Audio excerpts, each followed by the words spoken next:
Hello everyone, welcome back to the Harsh DSC classes. ఈరోజు మనం ఈ వీడియోలో సైకాలజీకి సంబంధించినటువంటి వీడియో అయితే చూద్దామండి. అందులో ఫస్ట్ క్వశ్చన్ చూద్దాము. కుప్పుస్వామి ప్రకారము బాల్య దశ అనేది ఏంటి అనేసి ఇచ్చారండి.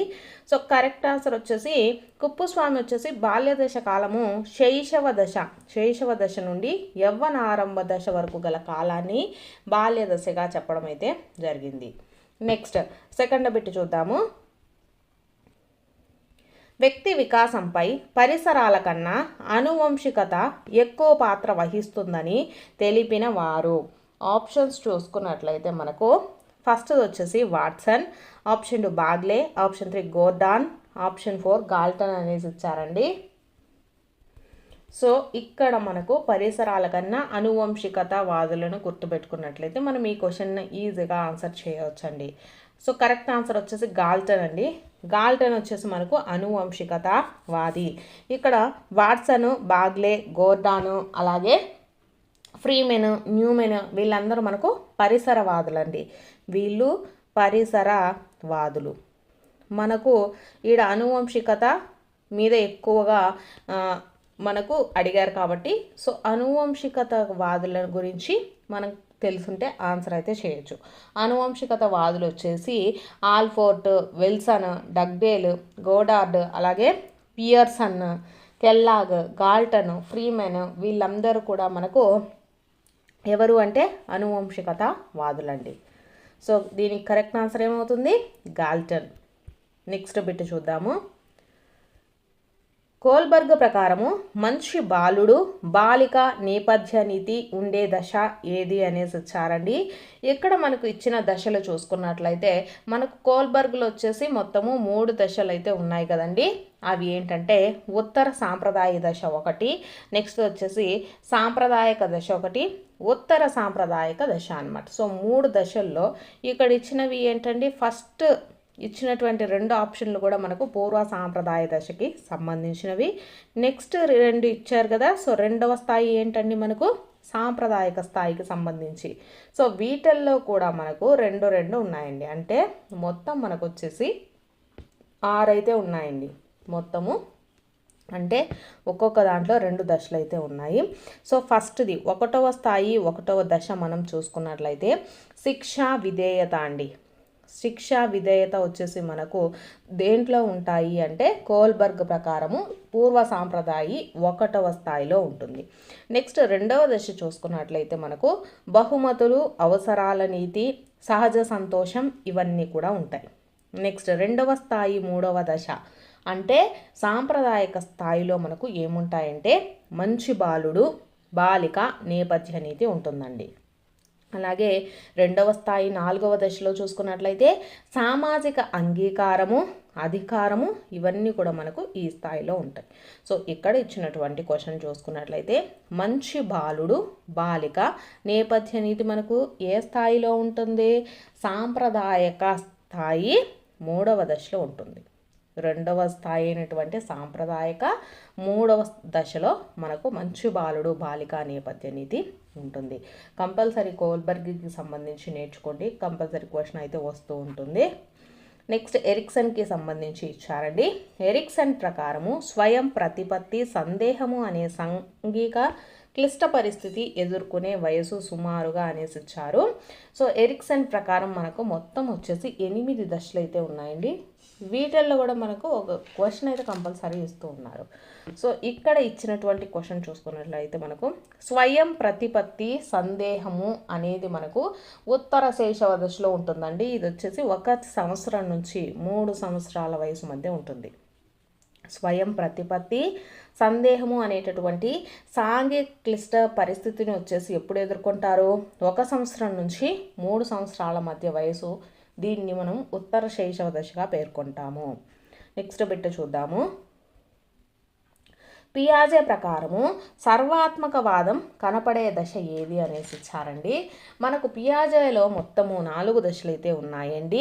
అవి ఒకటి ఇంద్రియ చాలక దశ, సెకండ్ది వచ్చేసి పూర్వ ప్రచాలక దశ, థర్డ్ వన్ మూర్త ప్రచాలక దశ, ఫోర్త్ వన్ అమూర్త ప్రచాలక దశ. సో మనకు ఇంద్రియ చాలక దశలో చూసుకున్నట్లయితే ఫస్ట్ స్టేజ్ అండి. ఫస్ట్ స్టేజ్ ఏంటిది? ఇంద్రియ చాలక దశ.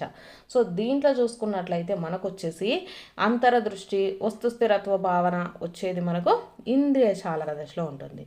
నెక్స్ట్ సెకండ్ది పూర్వ ప్రచాలక దశలో చూసుకున్నట్లయితే దీంట్లో మనకు సర్వాత్మకవాదం అనేది కనబడుతుందండి. పియాజే ప్రకారము సర్వాత్మకవాదం మనకి ఏ దశలో కనబడుతుంది? సెకండ్ స్టేజ్లో పూర్వ ప్రచాలక దశలో కనబడుతుంది. దీంట్లో సర్వాత్మకవాదంతో పాటు మనకు అహం కేంద్రవాదము, నెక్స్ట్ వచ్చేసి పదిలపరుచుకునే భావన, నెక్స్ట్ విపర్యాత్మక భావన, ఇవన్నీ మనకు దీంట్లో ఉంటాయండి. పియాజే ప్రకారము పూర్వ ప్రచాలక దశలో మనకు ఏమేమి ఉంటాయి? సర్వాత్మకవాదం ఉంటుంది, అహంకేంద్రవాదము, పదిలపరుచుకునే భావన, విపర్యాత్మక భావన, ఇవన్నీ కూడా మనకు పూర్వ ప్రచాలక దశలోనే ఉంటాయండి. నెక్స్ట్ సో ఇక్కడ మనకు క్వశ్చన్లో సర్వాత్మకవాదం అడిగారు కాబట్టి ఇది ఏ దశలో కనిపిస్తుంది? పూర్వ ప్రచాలక దశలో కనిపిస్తుంది. నెక్స్ట్ పెట్టి చూద్దాము. అల్పబుద్ధుల ప్రజ్ఞాలబ్ధి అడిగారండి. ఇది కూడా మీకు వెరీ వెరీ ఇంపార్టెంట్. సో ప్రజ్ఞాలబ్ధిని చూద్దాము. 20 కన్నా తక్కువగా ఉన్నట్లయితే వీటిని వచ్చేసి మూడులు అంటారండి. 20 కన్నా ప్రజ్ఞాలబ్ధి తక్కువగా ఉంటే మూడులు అంటారు. 20 నుంచి ఇక్కడ 50 ఉన్నట్లయితే బుద్ధిహీనులు అంటారండి. బుద్ధిహీనులు. నెక్స్ట్ 50 నుంచి 70 ఉన్నట్లయితే వీళ్ళను అల్పబుద్ధి వాళ్ళు అంటారండి. అల్పబుద్ధుల ప్రజ్ఞాలబ్ధి అని దేన్ని పిలుస్తారు? 50 నుంచి 70 వరకు ఉంటే ప్రజ్ఞాలబ్ధి, వాళ్ళని అల్పబుద్ధులు అనేసి పిలుస్తారు. నెక్స్ట్ 70 నుంచి 90 ఉన్నట్లయితే వాళ్ళను తెలివి తక్కువ వాళ్ళు లేదా నిదానస్తులు అంటారండి. తెలివి తక్కువ వారు. సో మీకు ఒక బిట్లోనే 4 బిట్లు, అంటే మీకు ఏ బిట్ వచ్చినా ఆన్సర్ చేయగలిగేటట్టు ఆన్సర్లు అయితే చెప్పడం జరుగుతుందండి. సో వీడియో చూస్తున్న వాళ్ళు మీకు వీడియో నచ్చినట్లయితే తప్పకుండా లైక్ చేయండి, అలాగే సబ్స్క్రైబ్ చేయండి, మీ ఫ్రెండ్స్ ఎవరైనా ఉన్నా కూడా షేర్ చేయండి. సో ఇక్కడ మీకు అర్థమైంది కదా. 20 కన్నా తక్కువ ఉంటే వాళ్ళని ఏమంటారండి? మూడులు అంటారు. 20 నుంచి 50 ఉంటే వాళ్ళని బుద్ధిహీనులు అంటారు. ఇక్కడ మనం అడిగినటువంటి క్వశ్చన్ అల్పబుద్ధులు కాబట్టి 50 నుంచి 70 వరకు వీళ్ళ ప్రజ్ఞాలబ్ధి అనేది ఉంటుంది. నెక్స్ట్ ఆప్షన్ పరిశీలించినట్లయితే 70 నుంచి 90 ఉంటే ఏమంటాము? తెలివి తక్కువ వాళ్ళు, నిదానస్తులు అనేసి చెప్తామండి. నెక్స్ట్ క్వశ్చన్ చూద్దాము. ఆర్ట్ ఆఫ్ థాట్స్ పుస్తక రచయిత ఎవరు అనేసి అడిగారు. ఆర్ట్ ఆఫ్ థాట్స్ అండి. సో కరెక్ట్ ఆన్సర్ ఏమవుతుంది? ఆప్షన్ 4 గ్రహం బల్లాస్ అండి. ఆర్ట్ ఆఫ్ థాట్స్ పుస్తక రచయిత గ్రహం బల్లాస్. నెక్స్ట్ క్వశ్చన్ చూద్దాము. భాషా గ్రహణ యంత్రం భావనను ప్రవేశపెట్టిన వారు. భాషా గ్రహణ యంత్రం అండి. ఆప్షన్స్ ఫస్ట్ది Skinner, option 2 Bandura, option 3 Chomsky, option 4 Pavlov అనేసి ఇచ్చారండి. సో మనకు భాషకు సంబంధించి కరెక్ట్గా చూసుకున్నట్లయితే చోమ్స్కీ ఒక్కరే మనకు ఎక్కువగా ఫోకస్ అయ్యేటటువంటి సైంటిస్ట్ అండి. సో బాగా గుర్తుపెట్టుకోండి. భాషా గ్రహణ యంత్రమును అనే భావనను ప్రవేశపెట్టిన వారు ఎవరు అంటే Chomsky. Option 3 is the right అండి. నెక్స్ట్ క్వశ్చన్ చూసుకున్నట్లయితే ఈక్వల్ అపియరింగ్ ఇంటర్వెల్ స్కేల్ దీనిని అంచనా వేస్తుంది. ఆప్షన్ ఫస్ట్ వచ్చేసి ప్రజ్ఞ, ఆప్షన్ 2 సహజ సామర్థ్యము, ఆప్షన్ 3 వైఖరి, ఆప్షన్ 4 సృజనాత్మకత అనేసి ఇచ్చారండి. సో కరెక్ట్ ఆన్సర్ వచ్చేసి వైఖరి అండి. ఈక్వల్ అపియరింగ్ ఇంటర్వెల్ స్కేల్ వచ్చేసి దేన్ని అంచనా వేస్తుందంటే వైఖరిని అంచనా వేస్తుంది. నెక్స్ట్ పెట్టి చూద్దాము. ఇడ్ ఈ కింది సూత్రం ఆధారంగా పనిచేస్తుంది అనేసి ఇచ్చారు.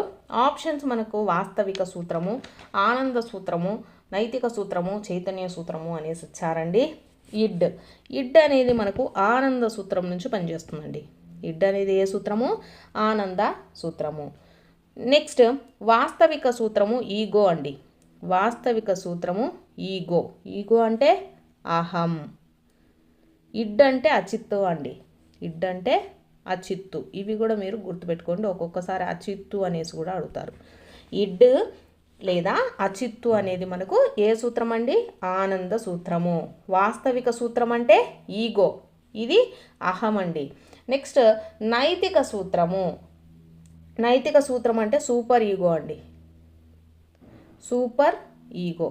ఇది వచ్చేసి మనకు అద్యహం అండి. అద్యహం. సూపర్ ఈగో, లేకపోతే అదేహం అనేది ఏ సూత్రము? నైతిక సూత్రము. సో ఇవి కూడా, ఈ మూడు కూడా కంపల్సరీ గుర్తయితే పెట్టుకోండి. నెక్స్ట్ ఇక్కడ ఇడ్ అడిగారు కాబట్టి కరెక్ట్ ఆన్సర్ ఏమవుతుందండి? ఇడ్ అనేది మనకు ఆనంద సూత్రము. Option 2 is the right answer. Next bit, ఇతివృత్త గ్రాహ్యక పరీక్షను రూపొందించిన వారు. సో కరెక్ట్ ఆన్సర్ వచ్చేసి మనకు ముర్రే మరియు మోర్గాన్ అండి. ఇతివృత్త గ్రాహ్యక పరీక్షను రూపొందించిన వారు ఎవరు అంటే ముర్రే మరియు మోర్గాన్. నెక్స్ట్ బిట్ చూద్దాము. గోవింద్ కుక్కతో ఆడుకోవాలని అనుకుంటున్నాడు, కానీ కుక్క కరుస్తుందేమోనని భయపడుతున్నాడు. అతను లోనవుతున్న సంఘర్షణ ఏంటి అనేసి ఇచ్చారండి. మీకు చాలాసార్లు నేనైతే చెప్పడం జరిగింది. ఉపగమ అంటే రెండు ఇష్టమైతే, ఉపగమ పరిహార అంటే ఒకటి ఇష్టము, ఇంకోటి ఇష్టం లేదు. పరిహార అంటే రెండు ఇష్టం లేదు. ఇలా మీరు సింబల్స్ ఇలా నెగిటివ్ అని, ఇష్టం ఉంటే పాజిటివ్ అని ఇట్లా పెట్టుకోండి, ప్లస్ అని. సో ఈజీగా ఆన్సర్ అయితే చేయగలరు. ఫస్ట్ అటెంప్ట్లో రాసే వాళ్ళు కానీ, ఇప్పుడు రీసెంట్గా అయిపోయిన వాళ్ళు ఉంటారు కదా, వాళ్ళకి కానీ యూజ్ అవుతుంది. ఆల్రెడీ చదువుతున్న వాళ్ళకైతే ఆల్రెడీ ఇవి తెలిసినవే. సో ఉపగమ పరిహార అంటే రెండు ఇష్టము, రెండు ఇష్టం లేదు అని అండి. సో ఇక్కడ క్వశ్చన్ చూసుకున్నట్లయితే గోవింద్ కుక్కతో ఆడుకోవాలనుకుంటున్నాడు అంటే ఒకటి ఇష్టము, కానీ కుక్క కరుస్తుందేమోనని భయపడుతున్నాడు, ఒకటి నెగిటివ్. సో మనకు కరెక్ట్ ఆన్సర్ ఏమవుతుందండి? ఆప్షన్ 2 ఉపగమ పరిహార. నెక్స్ట్ క్వశ్చన్ చూద్దాము. పావులవ ప్రయోగంలో గంట శబ్దంతో ఆహారాన్ని జోడించినప్పుడు కుక్క లాలాజలాన్ని స్రవించింది. ఇక్కడ లాలాజలం స్రవించడం అనేది ఏది అనేసి ఇచ్చారండి. సో కరెక్ట్ ఆన్సర్ ఏమవుతుందంటే ఇక్కడ నిర్నిబంధిత ప్రతిస్పందన అండి. గంట శబ్దంతో ఆహారాన్ని జోడించినప్పుడు కుక్క లాలాజలాన్ని స్రవించింది.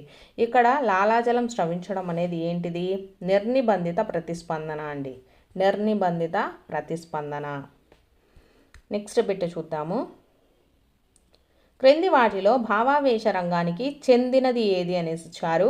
ఆప్షన్స్ ఫస్ట్ది వ్యవస్థాపనము, ఆప్షన్ 2 అనుకరణ, ఆప్షన్ 3 స్వాభావీకరణము, ఆప్షన్ 4 అన్వయము అనేసి ఇచ్చారండి. దీంట్లో చూసుకున్నట్లయితే మనకు భావావేశ రంగానికి సంబంధించి మనకు మొత్తము 5 అయితే ఉంటాయండి. అవి ఏంటివి అంటే గ్రహించటము, ఫస్ట్ది వచ్చేసి గ్రహించటము, ప్రతిస్పందించటము, విలువ కట్టడము, వ్యవస్థాపన, శీలస్థాపన, ఇవన్నీ కూడా మనకు భావావేశ రంగానికి సంబంధించినవండి. సో ఇచ్చినటువంటి ఆప్షన్స్లో ఏమి ఉన్నాయి? వ్యవస్థాపనం ఉంది. So option 1 is the right answer.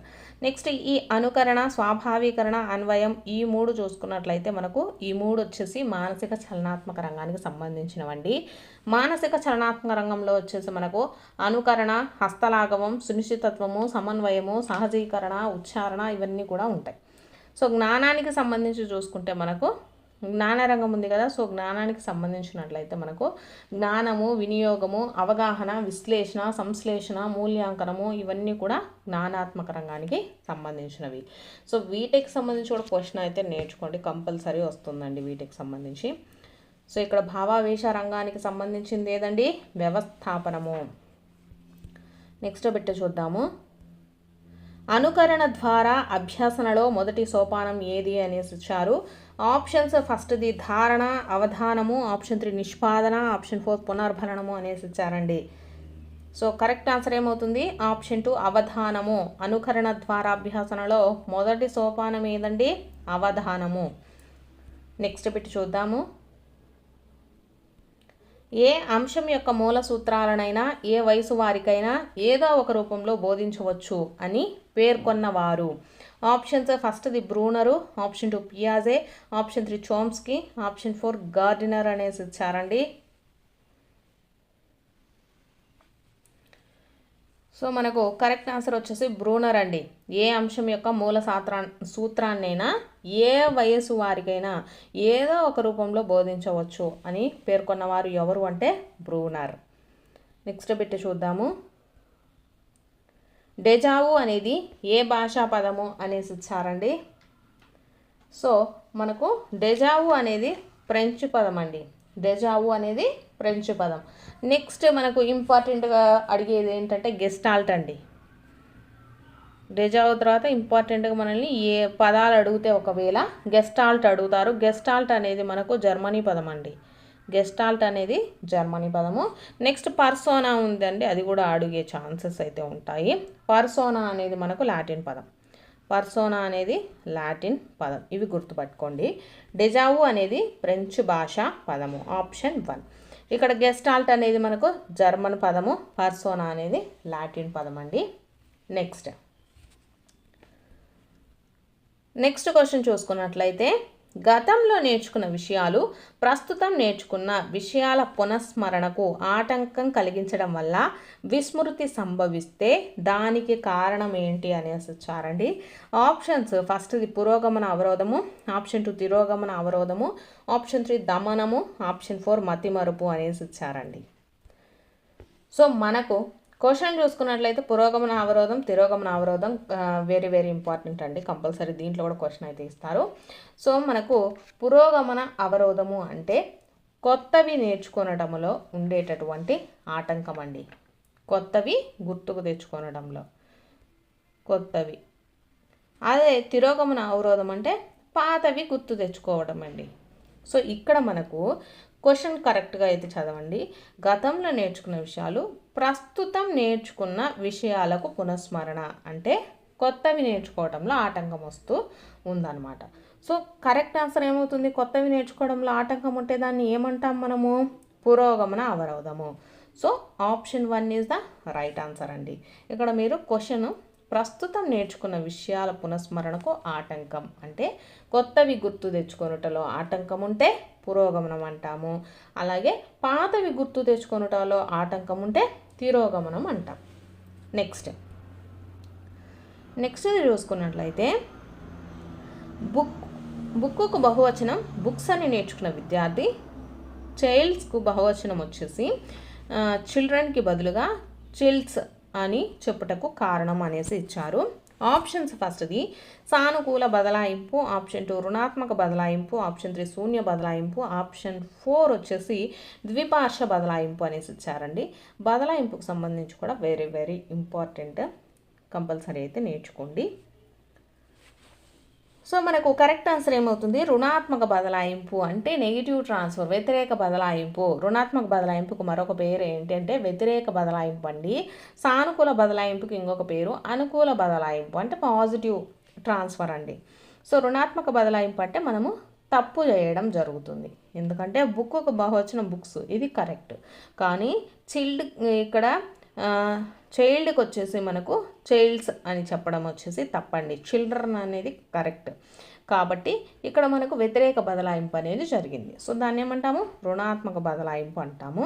సానుకూల బదలాయింపు అంటే మనకు కరెక్ట్గా చెప్తే బుక్కుకు బుక్స్ అని, ఇక్కడ చైల్డ్కి చిల్డ్రన్ అని చెప్తే దాన్ని సానుకూల బదలాయింపు అంటాము. శూన్య బదలాయింపు అంటే మనకు ఎటువంటి బదలాయింపు జరగని ఉంటాయి కదా, మనం నేర్చుకున్నటువంటి 2 విషయాలు వేరు వేరు అయి ఉండి వాటిల్లో ఎటువంటి అభ్యాసన బదలాయింపు లేకపోతే దాన్ని మనం శూన్య బదలాయింపు అంటామండి. సో ఇక్కడ మీకు అర్థమైంది కదా, ఇక్కడ బుక్ అనేది బుక్స్ అని నేర్చుకున్న విద్యార్థి, ఇక్కడ చైల్డ్కి వచ్చేసి చిల్డ్రన్ కాకుండా చైల్డ్స్ అని చెప్పటకు కారణం ఏది? రుణాత్మక బదలాయింపు. నెక్స్ట్ క్వశ్చన్ చూద్దాము. క్రింది వాటిలో ప్రత్యక్ష వ్యవస్థాపన నియమం కానిది ఏది అనేసి ఇచ్చారండి. ఆప్షన్స్, ఫస్ట్ అవిరళ నియమము, పూరణ నియమము, ఆప్షన్ 3 ఫలిత నియమము, ఆప్షన్ 4 ఆకృతి క్షేత్ర సంబంధం అనేసి ఇచ్చారండి. ప్రత్యక్ష వ్యవస్థాపన నియమం కానిది, ప్రత్యక్ష వ్యవస్థాపన నియమం కానిది ఏది అంటే ఫలిత నియమం అండి. Option 3 is the right answer. Next bit చూద్దాము. అభ్యాసన వైకల్యం అనే పదాన్ని మొదటగా ఉపయోగించిన వారు ఎవరు? ఆప్షన్స్, ఫస్ట్ స్కిన్నర్, ఆప్షన్ 2 స్పాంజర్, ఆప్షన్ 3 కిర్క్, ఆప్షన్ 4 వుడ్వర్త్ అనేసి ఇచ్చారండి. సో అభ్యాసన వైకల్యాలు ఉన్నాయి కదా మనకు, అంటే అభ్యాసన వైకల్యాలు మనకు మొత్తము డిస్కాలిక్యులియా, డిస్గ్రాఫియా ఇవన్నీ ఉన్నాయి కదా. సో వాటిని అభ్యాసన వైకల్యాలు అంటారండి. సో వాటిని అభ్యాసన వైకల్యం అనే పదాన్ని మొదట యూజ్ చేసింది ఎవరు అంటే Kirk. Option 3 is the right answer అండి. నెక్స్ట్ బిట్ చూద్దాము. దీనిని సహాయార్థి కేంద్రిత మంత్రణం అని కూడా పిలుస్తారు అనేసి ఇచ్చారు. ఆప్షన్స్ ఫస్ట్ది నిర్దేశిక మంత్రణం, ఆప్షన్ 2 అనిర్దేశిక మంత్రణం, ఆప్షన్ 3 మిశ్రమ మంత్రణం, ఆప్షన్ 4 వృత్తిపరమైన మంత్రణం అనేసి ఇచ్చారు. సో సహాయార్థి మంత్రణం అనేసి దేన్ని పిలుస్తారండి? అనిర్దేశిక మంత్రణంలో మనకు సహాయార్థి కేంద్రిత మంత్రణం అనేసి కూడా పిలవడం జరుగుతుంది. నెక్స్ట్ క్వశ్చన్ చూద్దాము. దోపిడీని నిరోధించే హక్కుకు చెందిన ప్రకరణలు ఏవి అనేసి ఇచ్చారండి. దోపిడీని నిరోధించే ప్రకరణలు ఏవి అంటే 23, 24 అండి. 23, 24 దోపిడీని నిరోధించే హక్కు ప్రకరణలు. నెక్స్ట్ క్వశ్చన్ చూద్దాము. సభ్యుల అభిప్రాయాలకు విలువ గౌరవం ఇచ్చే న్యాయకత్వం ఏది అనేసి ఇచ్చారు. ఆప్షన్స్ నిర్దేశిత న్యాయకత్వము, ఆప్షన్ 2 సహభాగి న్యాయకత్వము, ఆప్షన్ 3 వ్యూహాత్మక న్యాయకత్వం, ఆప్షన్ 4 ఆపాదిత న్యాయకత్వం అనేసి ఇచ్చారు. సో కరెక్ట్ ఆన్సర్ ఏంటంటే సహభాగి న్యాయకత్వము. సహభాగి న్యాయకత్వం అంటే అక్కడ గ్రూప్లో ఉండేటటువంటి ప్రతి ఒక్కరి యొక్క విలువలను కానీ వాళ్ళు చెప్పినటువంటి మాటలను కానీ ప్రతి ఒక్కటి కూడా రిసీవ్ చేసుకోవడం జరుగుతుందన్నమాట. సో కాబట్టి దాన్ని సభ్యుల అభిప్రాయాలకు విలువ అలాగే గౌరవం ఇచ్చేటటువంటి నాయకత్వం ఏది? సహభాగి న్యాయకత్వము. నెక్స్ట్ బిట్ చూద్దాము. క్రింది వాటిలో ఆపరేటింగ్ సిస్టమ్ సాఫ్ట్వేర్ కానిది ఏది అనేసి ఇచ్చారండి. సో ఇక్కడ ఎంఎస్ ఎక్సెల్ అనేది ఆపరేటింగ్ సిస్టమ్ సాఫ్ట్వేర్ కాదు. ఇక్కడ లైనక్స్ కానీ విండోస్ కానీ డాస్ కానీ ఇవన్నీ కూడా మనకు operating system softwares. Next bit చూద్దాము. ఆర్టీఈ 2009 ప్రకారము ఒక విద్యా సంవత్సరంలో 1 నుంచి 5 తరగతులకు బోధనా గంటలు ఎంత అనేసి ఇచ్చారండి. సో వీళ్ళకు బోధనా గంటలు ఎంత ఉంటాయంటే మినిమం 800 గంటలు ఉంటుందండి ఒక విద్యా సంవత్సరంలో. అంటే ఒక సంవత్సరంలో 1 నుంచి 5 తరగతులకు ఎన్ని బోధనా గంటలు ఉంటాయి? 800. నెక్స్ట్ బిట్ చూద్దాము. ఎన్పిఈ 2020 ప్రకారము 3వ తరగతి నుండి 5వ తరగతి వరకు ఈ క్రింది స్థాయికి చెందుతాయి. ఇక్కడ మనకు ఆప్షన్ 1 పునాది పూర్వక స్థాయి అని ఇచ్చారు, ఆప్షన్ 2 సన్నాహక స్థాయి, ఆప్షన్ 3 మధ్య స్థాయి, ఆప్షన్ 4 మాధ్యమిక స్థాయి అనేసి ఇచ్చారండి. సో ఇక్కడ 3 నుంచి 5 తరగతుల వరకు మనకు ఏమని పిలుస్తామండి? సన్నాహక స్థాయి అనేసి పిలుస్తాము. నెక్స్ట్ పెట్టి చూద్దాం. ఓపెన్ ఎడ్యుకేషన్ రిసోర్స్ గురించి సరి అయిన వాక్యం ఏది అనేసి ఇచ్చారు. ఆప్షన్ 1 ఉచితంగా లభిస్తుంది, ఆప్షన్ 2 అనుమతితో ఉపయోగించుకోవచ్చు, ఆప్షన్ 3 దీనిని ఉపయోగించుటకు ప్రత్యేక సాఫ్ట్వేర్ అవసరము, ఆప్షన్ 4 బాగా ఖరీదైనది అనేసి ఇచ్చారండి. Open education resource.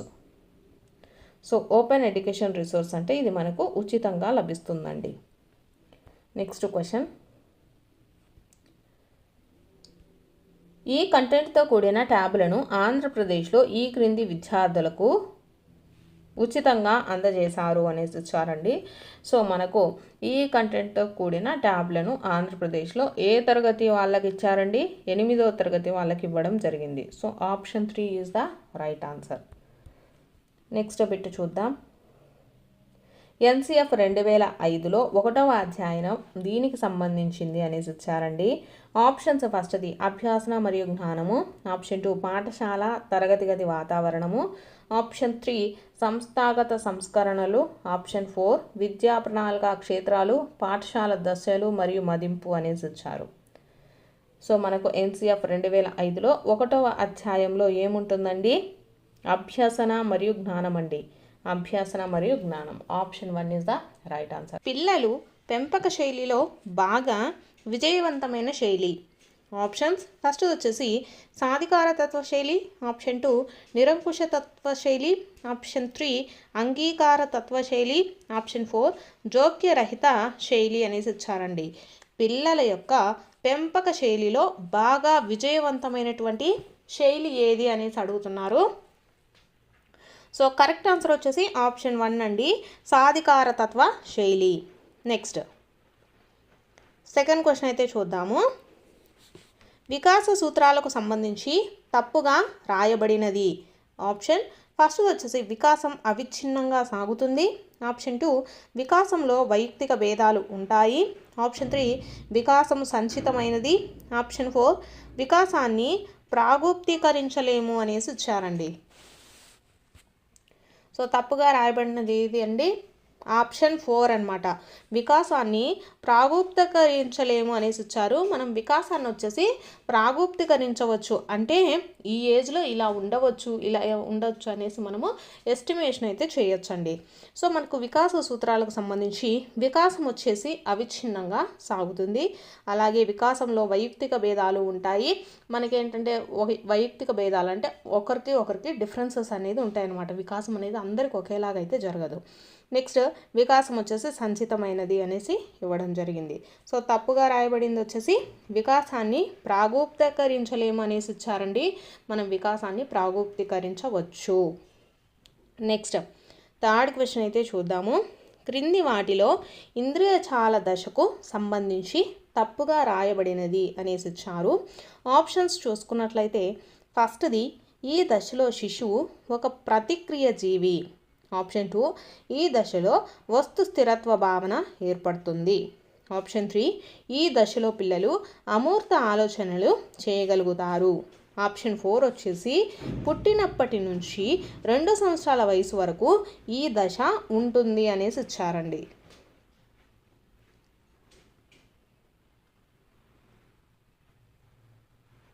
సో దీంట్లో మనకు తప్పుగా రాయబడినది ఏది అంటే ఆప్షన్ 3 అండి. ఈ దశలో పిల్లలు అమూర్త ఆలోచనలు చేయగలుగుతారు అనేసి ఇచ్చారండి.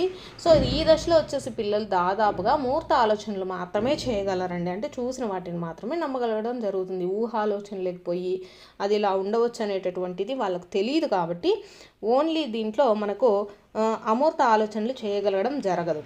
సో ఇంద్రియచాల దశకు సంబంధించి చూసుకున్నట్లయితే శిశువు వచ్చేసి ఒక ప్రతిక్రియ జీవిగా ఉంటుంది.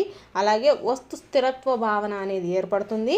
నెక్స్ట్ ఈ దశ వచ్చేసి మనకు పుట్టినప్పటి నుంచి 2 సంవత్సరాల వయసు వరకు ఉంటుందండి. నెక్స్ట్ క్వశ్చన్ చూసుకున్నట్లయితే ఎరిక్సన్ ప్రకారము 3 నుంచి 6 సంవత్సరాల వయసులో పిల్లలు ఎదుర్కొనే సాంఘిక ఘర్షణ ఏది అనేసి ఇచ్చారు. ఆప్షన్స్ ఫస్ట్ది నమ్మకం అపనమ్మకం. ఆప్షన్ 3 చొరవ అపరాధము. ఆప్షన్ 3 శ్రమశీలత న్యూన్యత. ఆప్షన్ 4 సాన్నిహిత్యము ఏకాంతము అనేసి ఇచ్చారండి. ఎరిక్సన్ దశలు ఉన్నాయి కదా, 8 దశలకు సంబంధించి కంపల్సరీ నేర్చుకోండి. సో ఇక్కడ చూసుకున్నట్లయితే మనకు కరెక్ట్ ఆన్సర్ ఏమవుతుందండి? చొరవ అపరాధం. Option 2 is the right answer అండి. ఎరిక్సన్ ప్రకారము 3 నుంచి 6 సంవత్సరాల వయసులో పిల్లలు ఎదుర్కొనేది ఏదంటే చొరవ అపరాధం అండి. ఇది వచ్చేసి మనకు క్రీడా దశ. 3 నుంచి 6 సంవత్సరాలు ఏ దశ? క్రీడా దశ అనమాట. నెక్స్ట్ ఆప్షన్స్ చూసుకున్నట్లయితే నమ్మకం అపనమ్మకం వచ్చేసి మనకు పుట్టినప్పటి నుంచి 1.5 year వరకు ఉంటుందండి. ఇది ఏ దశ? పూర్వ శైశవ దశ. నెక్స్ట్ శ్రమశీలత న్యూన్యత వచ్చేసి మనకు 6 నుంచి 12 సంవత్సరాల వయసు ఉంటుందండి. సో ఇక్కడ మనకు పాఠశాల దశ అనేది ప్రారంభమవుతుంది. నెక్స్ట్ చూసుకున్నట్లయితే సాన్నిహిత్యము ఏకాంతము, ఇది వచ్చేసి మనకు 20 సంవత్సరాల నుంచి 30 అండి. సాన్నిహిత్యము ఏకాంతము 20 నుంచి 30 సంవత్సరాల వరకు ఉంటుంది. దీన్ని ఏమంటాము?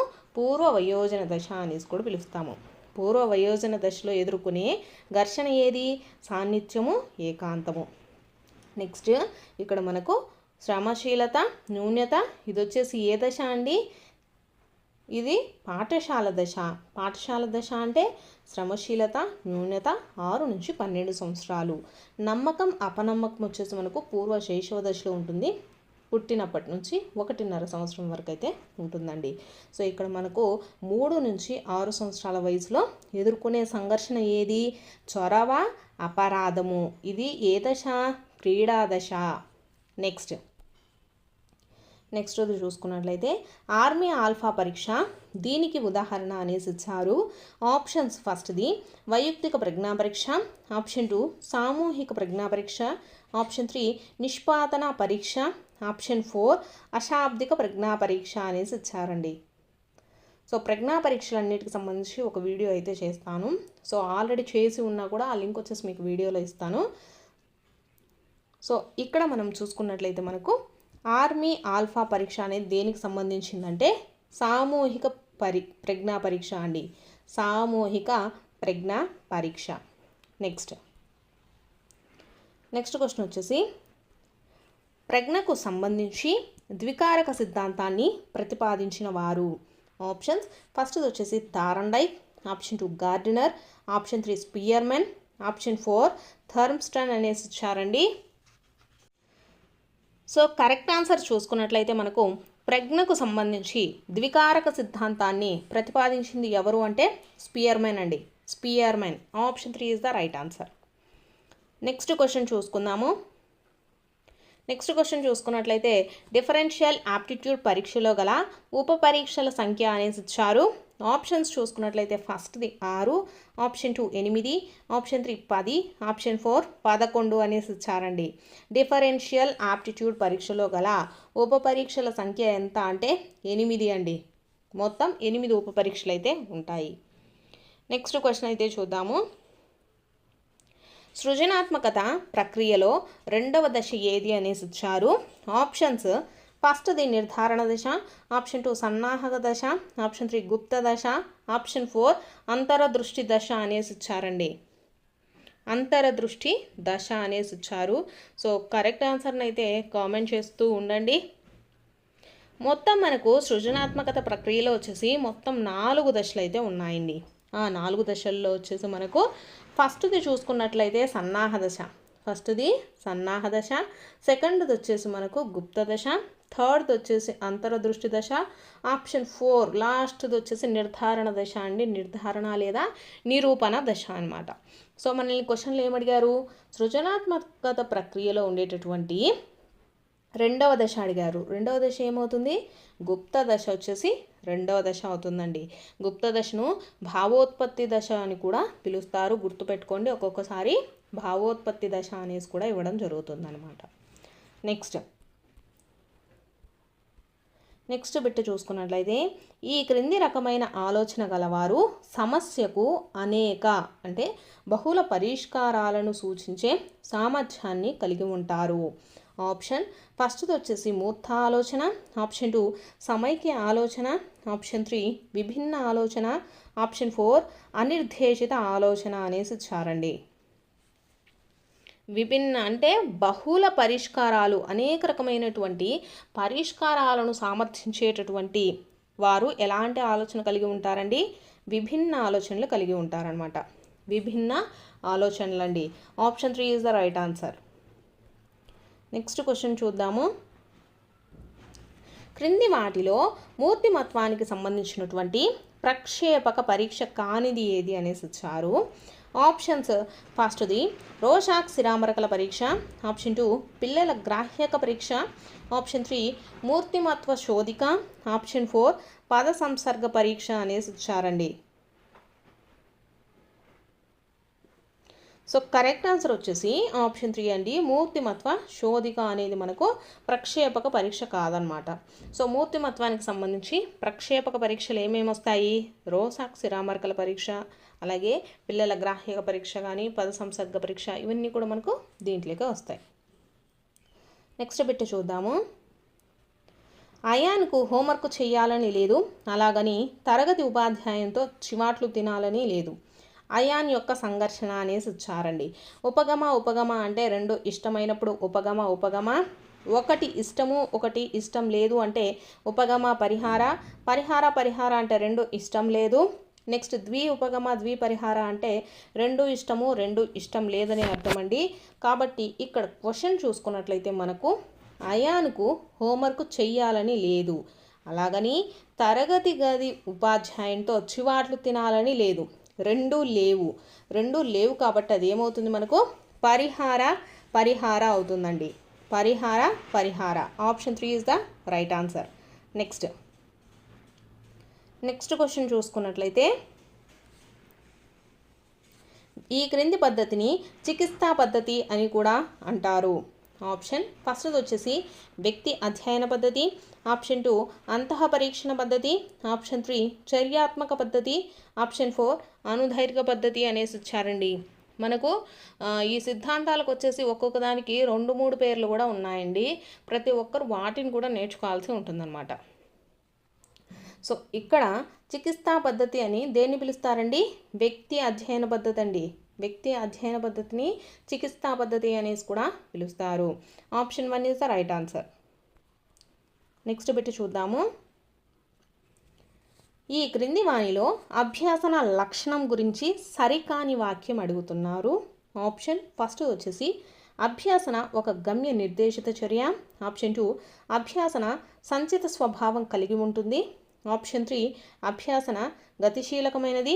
ఆప్షన్ 4 అభ్యాసన ఒక ప్రక్రియ కాదు, అది ఒక ఫలితము అనేసి ఇచ్చారండి.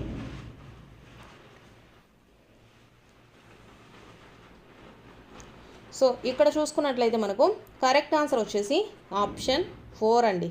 సరికానిది అడిగారు కాబట్టి అభ్యాసన అనేది ఒక ప్రక్రియ అండి, అది ఒక ఫలితం కూడా. ఇక్కడ ప్రక్రియ కాదు అనేసి ఇచ్చారు కాబట్టి ఇది సరికాని వాక్యం అవుతుంది. మనకు అభ్యాసన లక్షణాలను చూసుకున్నట్లయితే అభ్యాసనం అనేది ఒక గమ్య నిర్దేశిత చర్య. అంటే మనకు అభ్యాసనం అంటే ఏదైనా ఒక లెసన్ను తీసుకొని దీన్ని చదవాలి, లేకపోతే నేర్చుకోవాలి, రాయాలి అంటాం కదా. సో దానికి ఏమున్నట్టు ఒక గమ్యం అంటే ఒక నియమము, ఒక గమ్యం, ఒక నిర్దేశిత చర్య ఉన్నట్టు. అభ్యాసనం సంచిత స్వభావాన్ని కలిగి ఉంటుంది, అంటే ప్రతి ఒక్కటి నేర్చుకోవాల్సి ఉంటుంది. అలాగే అభ్యాసం గతిశీలమైనది. అలాగే అభ్యాసనం ఒక ప్రక్రియ అండి, దానికి ఒక ఫలితం అనేది కంపల్సరీగా ఉంటుంది. ఒక అభ్యాసనం అంటే మనం ఒకటి నేర్చుకున్నందుకు దానికి ఫలితం ఏదో ఒకటి ఉంటుంది. దీనికి సంబంధించి ఇదండి. సో ఇక్కడ సరికాని వాక్యం అడిగారు కాబట్టి ఆప్షన్ 4. నెక్స్ట్ 14th క్వశ్చన్ అయితే చూద్దాము.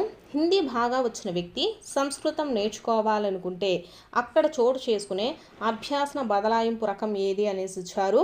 ఆప్షన్ 1 అనుకూల, ఆప్షన్ 2 ప్రతికూల, ఆప్షన్ 3 శూన్య, ఆప్షన్ 4 ద్విపార్శ్వ బదలాయింపు అనేసి ఇచ్చారు. సో ఇక్కడ వచ్చేసి కరెక్ట్ ఆన్సర్ ఏంటంటే ఆప్షన్ 1 అండి, అనుకూల బదలాయింపు. ఇక్కడ హిందీ నేర్చుకున్న వ్యక్తి సంస్కృతం వచ్చేసి ఈజీగా నేర్చుకోగలుగుతాడు. ఎందుకంటే ఇక్కడ వచ్చేసి మనకు దాంట్లో బదలాయింపు అనేది ఈజీగా జరుగుతుంది. హిందీకి సంస్కృతానికి కొంచెం వేరియేషన్ ఉన్నా ఈజీగా నేర్చుకోగలుగుతున్నారు కాబట్టి ఇది మనకు అనుకూల బదలాయింపు అవుతుందన్నమాట. ప్రతికూల బదలాయింపు అంటే ఏంటంటే రుణాత్మక బదలాయింపు లేదా వ్యతిరేక బదలాయింపు అనేసి అంటాము. అంటే ఒక రంగంలో జరిగినటువంటి అభ్యాసనం వేరొక రంగానికి వచ్చేసి ఆటంకాన్ని కలిగించినట్లయితే దాన్ని మనము ప్రతికూల బదలాయింపు అంటే వ్యతిరేక బదలాయింపు అనేసి కూడా చెప్పడం జరుగుతుందన్నమాట. నెక్స్ట్ చూసుకున్నట్లయితే శూన్య బదలాయింపు అంటే ఒక రంగంలో జరిగినటువంటి అభ్యాసనం రెండో రంగంలో అస్సలు యూజ్ అవ్వదండి. అంటే ఫర్ ఎగ్జాంపుల్ ఇప్పుడు వచ్చేసి చదువుకోవడానికి కానీ మనకు గేమ్స్ ఆడుకోవడానికి కానీ ఈ రెండు రంగాలు వేరనమాట. వీటిల్లో మనకు ఎటువంటి అభ్యాసనం అనేది జరగదు కాబట్టి దాన్ని ఏమంటాము? శూన్య బదలాయింపు అంటాము. ద్విపార్శ్వ బదలాయింపు అంటే ఏంటంటే ఫర్ ఎగ్జాంపుల్ కుడి చేత్తో రాయడం నేర్చుకున్న వాళ్ళు వచ్చేసి ఎడమ చేత్తో కూడా రాయగలుగుతూ ఉంటారు కొంతమంది. దాన్ని ద్విపార్శ్వ బదలాయింపు అనేసి మనము చెప్తాము. సో దీనికి సంబంధించి ఇది ఇదండి. నెక్స్ట్ క్వశ్చన్ అయితే చూద్దాము. నెక్స్ట్ 15th క్వశ్చన్ చూసుకున్నట్లయితే విన్సీ ఒక అర్ధరహిత పదాల జాబితాను 20 ప్రయత్నాలలో చదివి నేర్చుకున్నదనమాట. ఒక వారం తర్వాత అదే జాబితాను తిరిగి నేర్చుకోవాల్సి వచ్చింది. ఈసారి విన్సీ వచ్చేసి 13 ప్రయత్నాలలోనే ఆ పని చేయగలిగింది. విన్సీ యొక్క పొదుపు గణన అడిగారండి. పొదుపు గణనకు మనకు ఫార్ములా చూసుకున్నట్లయితే అసలు ప్రయత్నాలండి. అసలు ప్రయత్నాలు మైనస్ పునరుభ్యాసన ప్రయత్నాలు బై అసలు ప్రయత్నాలు ఇంటూ 100 అండి. పొదుపు గణనకి ఫార్ములా వచ్చేసి అసలు ప్రయత్నాలు మైనస్ పునరుభ్యాసన ప్రయత్నాలు బై అసలు ప్రయత్నాలు ఇంటూ 100. సో దీంట్లో చూసుకున్నట్లయితే మనకు అసలు ప్రయత్నాలు ఫస్ట్ ఎన్ని ప్రయత్నాలు చేసిందండి? 20 చేసింది. తర్వాత పునరుభ్యాసన అంటే అభ్యసనం చేసిన తర్వాత ఈమెకు ఎన్ని ప్రయత్నాల్లో వచ్చేసింది? 13 ప్రయత్నాల్లో వచ్చింది కాబట్టి 13/20 ఇంటూ 100. సో ఇక్కడ మనకి ఎంత వస్తుందండి? 7/20. 7/20 ఇంటూ 100. సో ఇక్కడ చూసుకున్నట్లయితే 0కి 0కి క్యాన్సల్, 2తో 2 5 సో 7 5 35 అండి. సో ఇక్కడ మనకు పొదుపు గణన ఎంత? 35.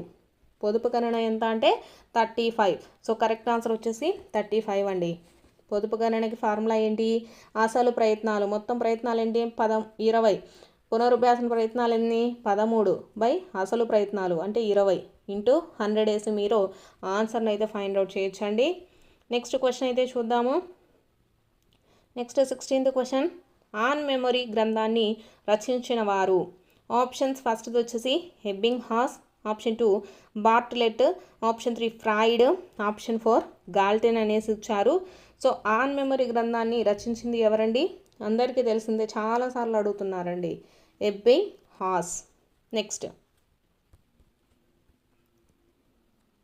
పావ్లోవ్ ప్రయోగంలో ఆహారం అనేది. ఆప్షన్స్ ఫస్ట్ది వచ్చేసి నిబంధిత ఉద్దీపన, ఆప్షన్ 2 నిబంధిత ప్రతిస్పందన, ఆప్షన్ 3 నిర్నిబంధిత ఉద్దీపన, ఆప్షన్ 4 నిర్నిబంధిత ప్రతిస్పందన అనేసి ఇచ్చారండి. ఆహారం అనేది మనకు ఏమవుతుంది? నిర్నిబంధిత ఉద్దీపన అండి. పావ్లోవ్ ప్రయోగంలో ఆహారం అనేది మనకు నిర్నిబంధిత ఉద్దీపన. నెక్స్ట్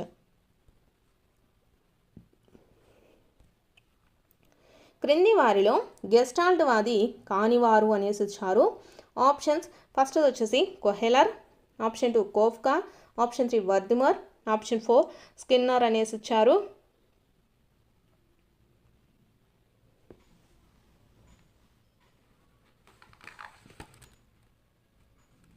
సో కరెక్ట్ ఆన్సర్ ఏమవుతుంది అండి మనకు? గెస్టాల్ట్ వాది కానివారు స్కిన్నర్ అనమాట. ఇక్కడ గెస్టాల్ట్ వాదులు ఎవరంటే కొఫెలర్, నెక్స్ట్ వచ్చేసి కోఫ్కా, నెక్స్ట్ వర్దిమన్, వీళ్ళందరూ మనకు గెస్టాల్ట్ వాదానికి సంబంధించిన వారు. నెక్స్ట్ స్కిన్నర్ చూసుకున్నట్లయితే మనకి ఎవరైనా కార్యసాధక నిబంధన సిద్ధాంతాన్ని ప్రతిపాదించిన వాళ్ళండి. కార్యసాధక నిబంధన సిద్ధాంతాన్ని ప్రతిపాదించింది ఎవరు అంటే బిఎఫ్ స్కిన్నర్ అనమాట. గెస్టాల్ట్ వాదులు ఎవరు? కొఫెలర్, కోఫ్కా, వర్దిమర్ అండి. Next question. ఆకృతి క్షేత్ర సంబంధం దీనికి సూచించినది. ఇక్కడ చూసుకున్నట్లయితే ఆప్షన్స్ ఫస్ట్ది వచ్చేసి వైఖరి, ఆప్షన్ 2 ప్రత్యక్షము, ఆప్షన్ 3 సహజ సామర్థ్యం, ఆప్షన్ 4 సృజనాత్మకత. ఆకృతి క్షేత్ర సంబంధం వచ్చేసి దేనికి సంబంధించింది అండి? ప్రత్యక్షానికి సంబంధించింది. Option 2 is the right answer. Next bit చూద్దాము. క్రింది వానిలో జ్ఞానాత్మక రంగానికి సంబంధించినది ఏది అనేసి ఇచ్చారు. ఆప్షన్స్ ఫస్ట్ది విశ్లేషణ, ఆప్షన్ 2 మూల్యాంకనం, ఆప్షన్ 3 వినియోగము, ఆప్షన్ 4 అనుకరణ అనేసి ఇచ్చారండి. సో కరెక్ట్ ఆన్సర్ వచ్చేసి అనుకరణ అండి. అనుకరణ వచ్చేసి మనకు జ్ఞానాత్మక రంగానికి సంబంధించినది. ఇది అనుకరణ అనేది దేనికి సంబంధించింది? మానసిక చలనాత్మక రంగానికి సంబంధించింది అనుకరణ. అలాగే జ్ఞానాత్మక రంగానికి చూసుకున్నట్లయితే జ్ఞానము, వినియోగము, అవగాహన, విశ్లేషణ, సంశ్లేషణ, మూల్యాంకనం ఇవన్నీ కూడా మనకు జ్ఞానాత్మక రంగానికి సంబంధించినవి. నెక్స్ట్ క్వశ్చన్ చూద్దాము. వీడియో చూస్తున్న వాళ్ళు మీకు వీడియో నచ్చినట్లయితే తప్పకుండా మీ ఫ్రెండ్స్కి కూడా షేర్ చేయండి.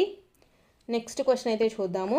డిస్లెక్సియా గలవారు ఈ విషయంలో ఇబ్బందులు ఎదుర్కొంటారు.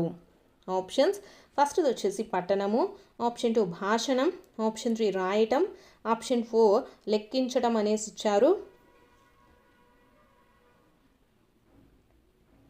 సో ఇక్కడ చూసుకున్నట్లయితే మనకు డిస్లెక్సియా ఇచ్చారండి. డిస్లెక్సియా అంటే చదవటము అంటే ఏంటండి? పఠన సంబంధ వైకల్యాలను వచ్చేసి మనకు డిస్లెక్సియా అనేసి పిలుస్తారు. నెక్స్ట్ ఇక్కడ చూసుకున్నట్లయితే భాషణం అంటే మాట్లాడటంలో మనకు వచ్చేటటువంటివి ఏమంటాము? డిస్ఫేసియా అనేసి చెప్తాము. రాయటంలో వచ్చేసి మనకు డిస్గ్రాఫియా అంటాము.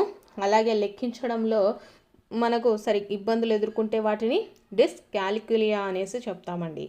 సో ఇక్కడ డిస్లెక్సియా అంటే పఠన వైకల్యము. నెక్స్ట్ క్వశ్చన్ చూద్దాము. ప్రాజెక్ట్ పద్ధతిలో మొదటి సోపానం ఏది అనేసి ఇచ్చారు. ఆప్షన్స్ ఫస్ట్ వచ్చేసి పరిస్థితులను కల్పించటం, ఆప్షన్ 2 వ్యూహ రచన, ఆప్షన్ 3 అమలు చేయడం, ఆప్షన్ 4 మూల్యాంకనం అనేసి ఇచ్చారండి. సో ఇక్కడ మనం చూసుకున్నట్లయితే ఫస్ట్ది ప్రాజెక్టు పద్ధతిలో ఉండేటటువంటి మొదటి సోపానం వచ్చేసి పరిస్థితులను కల్పించడం అండి. పరిస్థితులను కల్పించడం. Option 1 is the right answer. Project పద్ధతిలో ఉండే సోపానాలు వచ్చేసి ఫస్ట్ పరిస్థితులను కల్పించాలి, నెక్స్ట్ ప్రాజెక్ట్ అనేది ఎంపిక చేసుకోవాలి, నెక్స్ట్ ప్రణాళిక రచన అనేది ఉండాలి, ప్రణాళికను అమలు చేయాలి, మూల్యాంకనం చేయాలి, తర్వాత నమోదు చేయాలి. ఇవన్నీ కూడా ప్రాజెక్టు పద్ధతిలో ఉండేటటువంటి 6 సోపానాలండి. నెక్స్ట్ క్వశ్చన్ చూసుకున్నట్లయితే క్రింది వానిలో ఇన్పుట్ పరికరం కానిది ఏది అనేసి ఇచ్చారు. ఆప్షన్ ఫస్ట్ వచ్చేసి scanner, option 2 keyboard, option 3 touch pad, option 4 printer అనేసి ఇచ్చారు. సో కరెక్ట్ ఆన్సర్ ఏంటండి? Printer. Option 4 is the right answer. ఇది వచ్చేసి మనకు అవుట్పుట్ పరికరం అండి. ఇన్పుట్ పరికరాలు చూసుకున్నట్లయితే scanner, keyboard, touch pad. Next bit 1 kilobyte దీనికి సమానం అనేసి ఇచ్చారండి. మనకు 1 కిలోబైట్ అనేది ఎంతకు సమానం అవుతుందండి?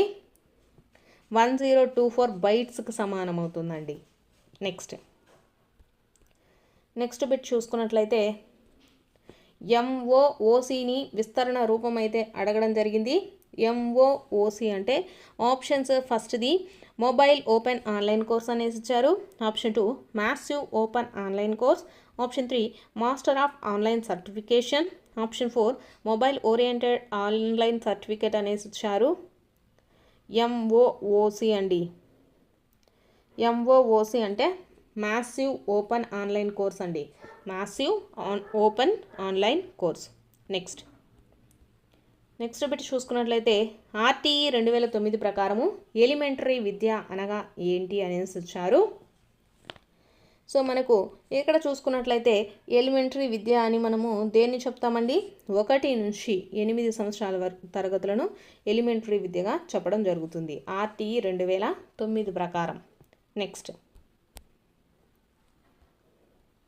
చూసుకున్నట్లయితే NEP 2020 ప్రకారము ఉపాధ్యాయ విద్యను బోధించే సంస్థలు ఈ క్రింది సంవత్సరం నాటికి బహుళ విషయక విద్యా సంస్థలుగా మారాలి అనేసి చెప్పడం జరిగింది. ఆప్షన్స్ ఫస్ట్ వచ్చేసి 2025, ఆప్షన్ 2 2030, ఆప్షన్ 3 2032, ఆప్షన్ 4 2035 అనేసి ఇచ్చారండి. సో కరెక్ట్ ఆన్సర్ వచ్చేసి 2030 కండి. NEP 2020 ప్రకారము ఉపాధ్యాయ విద్యను బోధించే సంస్థలు వచ్చేసి బహుళ విషయక విద్యా సంస్థలుగా ఎప్పటికి మారాలి? 2030 సంవత్సరానికల్లా మారాలండి. నెక్స్ట్ క్వశ్చన్ అయితే చూద్దాము. నిర్దేశిత మంత్రణాన్ని ప్రవేశపెట్టిన వారు ఎవరు? ఆప్షన్స్ ఫస్ట్ వచ్చేసి Williamson, option 2 FC Thorne, option 3 Rogers, option 4 James అనేసి ఇచ్చారు.